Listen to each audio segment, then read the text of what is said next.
Okay, here we go with our fourth and final video in the 4P's of marketing, which will be, of course, on promotion and the related C, which if you remember is communication. Anytime we're promoting our products, our services, we're communicating with people. Okay, so here are 4P's. Like I said, we're talking about promotion.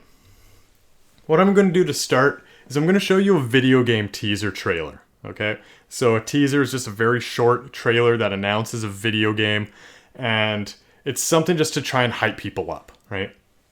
So this specific teaser trailer came out 10 years after the previous game. I guess people thought that this video game series was dead, or they just didn't know when a new video game in the series was going to be made. So this came out 10 years after the previous game. Okay. So we're going to watch that teaser trailer and then see some people reacting to it who saw it for the first time. So I'm not expecting anybody to even know what video game this teaser trailer is for, but what I want you to do is try and figure out when you can tell what game it is. And for most of us, it'll probably be when the actual name of the game appears on screen. And then we're going to compare that to when these people that are going to be reacting, when they figure out what game it is. Okay, let's take a look.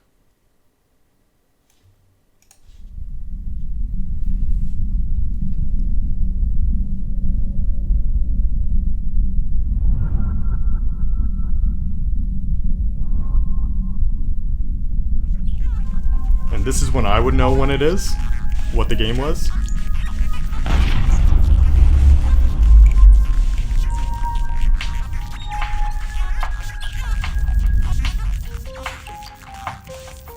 And then that's probably where you figured out what the game was. It says it right there, Metroid Prime 4. Okay, so now we're gonna see some people reacting to this trailer. Just try and see when they figure it out. What? Screen went black. Oh! This is not what I think it is. Hold on. I'm gonna hold on to this. See, he already had an idea. I'm gonna hold on to this. No, it's not. No, it's not! No, it's not! No, it's not! No, it's not! No, it's not! No, it's not!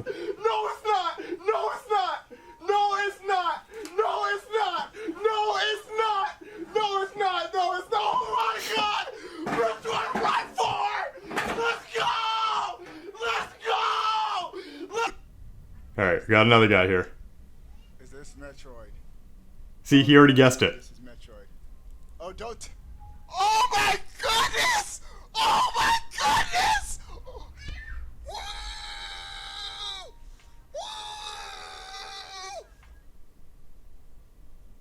And I think this is the last one we're going to look at here. Oh my God! Oh my God! Oh my God! Yeah, so I watched those for a while when I was trying to put this video together. Those were three of the better ones. But they figured it out very quickly, and actually kind of around when I would have guessed it too. So my question is, why did they get it so quickly? Why do you think? Why did they get it so quickly? Way before the name even came up. Well, a lot of it has to do with branding. If you don't know the game, in the stars, the nebulas in that video teaser, it created the logo for Metroid Prime, but it also had some very distinct noises in the background, some sound effects that are very distinct to Metroid Prime. So people that really got that played that game a lot, they got that teaser trailer very quickly, and it worked for them. Right? If you think about advertisements, usually you think about, you have to try and say some good stuff about your product. You have to try and persuade people to buy it. But that teaser trailer, it didn't say a thing. All it did was show the logo and then show the name of the game at the very end, and that's it. And it was very effective, as you could see. It hyped some people up. So really, all of that to say, promotion heavily depends on your audience. Who are you promoting to, and what is the best way to promote and communicate with them. Okay, so here we go. We got promotion. Again, that's a component of marketing. What is marketing? Part of it is promotion. And the communication is how we do that. We need to communicate well when we promote to our consumers. So with promotion, there's something called the marketing process. And I'm actually going to skip over that because we're going to be talking about that in a future unit. But what I'm going to be focusing on here is something called the promotional mix. So we have the marketing mix, which is the 4P's and the 4C's. And then there's the promotional mix, which are all the different components of promotion. Okay. Then we deal with communication. We're talking about two things. The message, what do we want to say to our consumers? And then the delivery, how do we actually get that message across? Okay. So when we talk about any of these parts of the promotional mix, also kind of think about, okay, what's the message we're trying to get across? Which is the best method to use to get that message across and deliver it?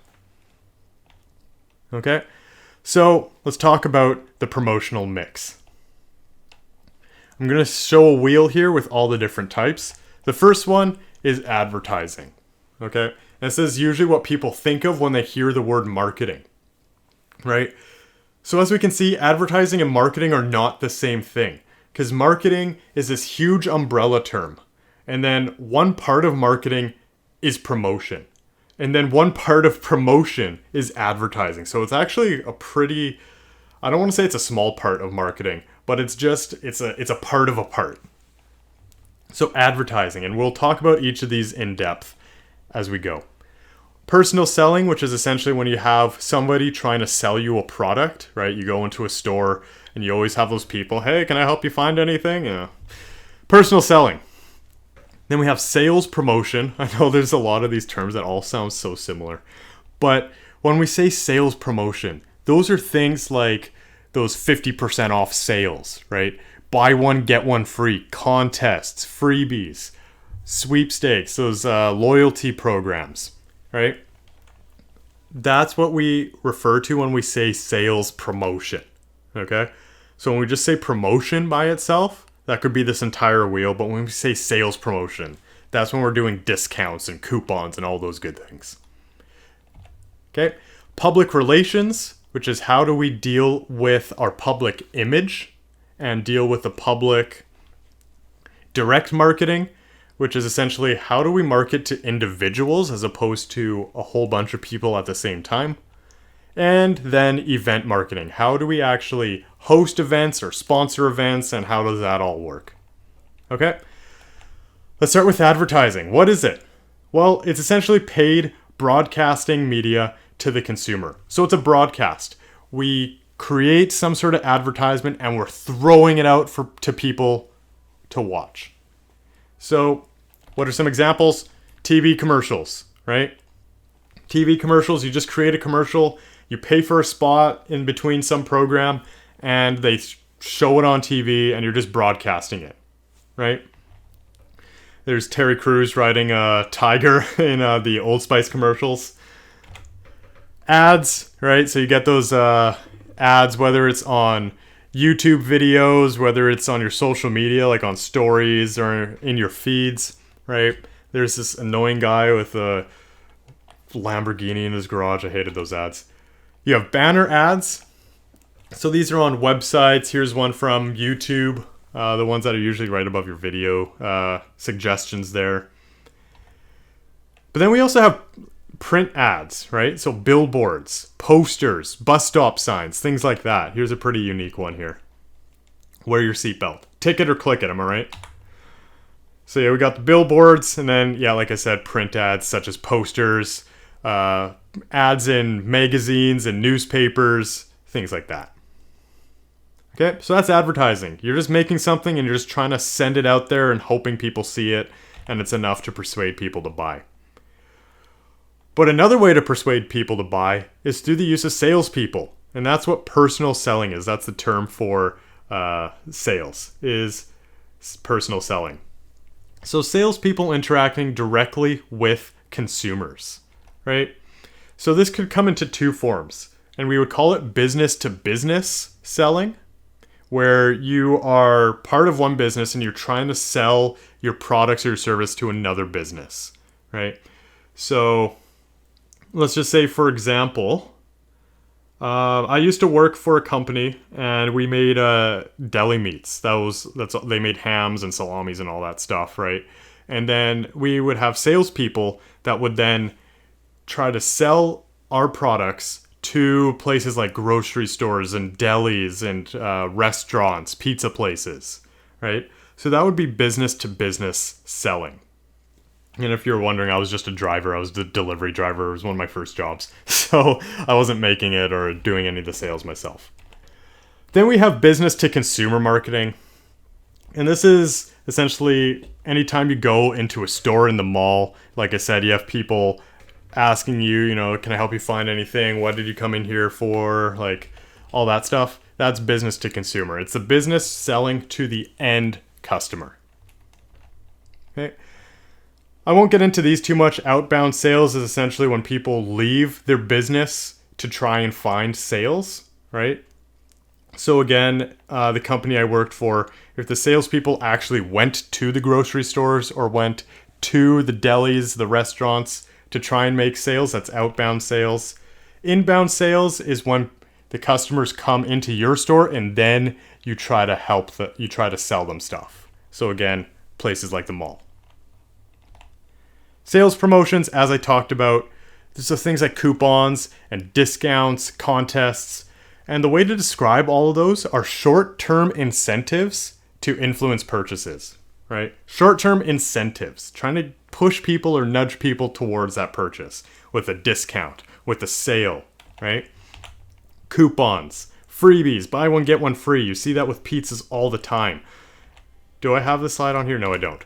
But they try to get you with this, just as a tip. Pizza places, they'll try to say, like, for medium pizzas usually only, buy one, get one free, because you think you're getting a lot more pizza out of it, right?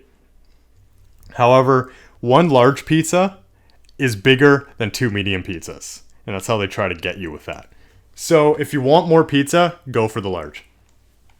I mean, unless you don't want to spend the money. But like I said, contests like roll up the rim to win, anything like that. McDonald's Monopoly. I'm a sucker for McDonald's Monopoly. I don't know why I never win anything. All these sales promotions are great for promotion, trying to sell your products. Public relations is all about creating a favorable public image for your company, for your products, and building a good reputation. So how do we do that? We can do that through publicity, which is just trying to get our message out there. Get our brand out there, our company, our products, just information, just trying blasting people with information. And you see publicity a lot in the news, right? Good publicity and bad publicity. Ralph Lauren, which is a clothing brand, they cut ties with famous golfer Justin Thomas because he used an anti-gay slur when he missed a putt on one of his tournaments. So they did that because the negative publicity around Justin Thomas was so bad that they're like, no, we have to cut ties with you, man. Like, we don't want to sponsor someone that says this kind of stuff, right? Community engagement. So any kind of events or things in the community you can be a part of. This is a picture of Lafarge Lake in Coquitlam, where every winter they have something called Lights at Lafarge, where the whole loop around the lake has Christmas lights everywhere, Christmas light decorations. So there are also people, community members and businesses that go there and participate in Lights at Lafarge. So that would be good for public image and reputation.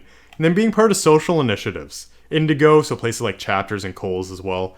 They have something in September called Adopt a School, where they accept donations for books for schools in their local community, right? So the one in Coquitlam, for example, they choose a school each September, and all the donations they get for September go towards that school and their library to stock it with new books. So that is an example of a social initiative that makes Indigo's public image and reputation better. Okay, and of course, we have environmental initiatives as well. they go hand in hand with social initiatives, but social initiatives usually have to do with people, environment, of course, with the earth. We're almost there. Direct marketing. Direct marketing, like I said earlier, is when you're marketing to individual people. Okay? You're marketing to individuals. So the way we see this mostly nowadays is customized email campaigns. Have you ever got those emails where it like calls you out by name? Like, hey, Mr. Curson, we noticed you went to so-and-so website but didn't check out, right? That would be direct marketing. And they can track all that stuff. They can track which products you visited, which ones you've added to cart, whether you left without purchasing anything, right? So lots of these emails will actually have your cart that you left behind, and they'll say, you left something behind, blah, blah, blah. And they usually try to put that sales promotion in there saying like, here's 10% off if you come back right now, right? So as a hidden tip, if you go to a lot of these websites, maybe not some of these bigger ones like Indigo or places like that, but some more of the smaller brands, try and put something into your cart, leave, and then wait for the email. Maybe you'll get a discount out of it.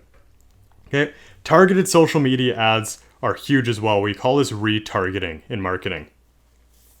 And this is like, okay, you go somewhere, you're looking up products on Amazon or wherever you look for products, and then you go to your social media and you start seeing ads for that product. That is what we're talking about here. That is a form of direct marketing, and again, it's called retargeting.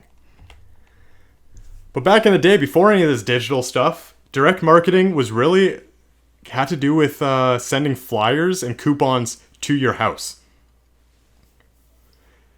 So, I mean, I know I still get coupons to places like A&W, and I love them for that.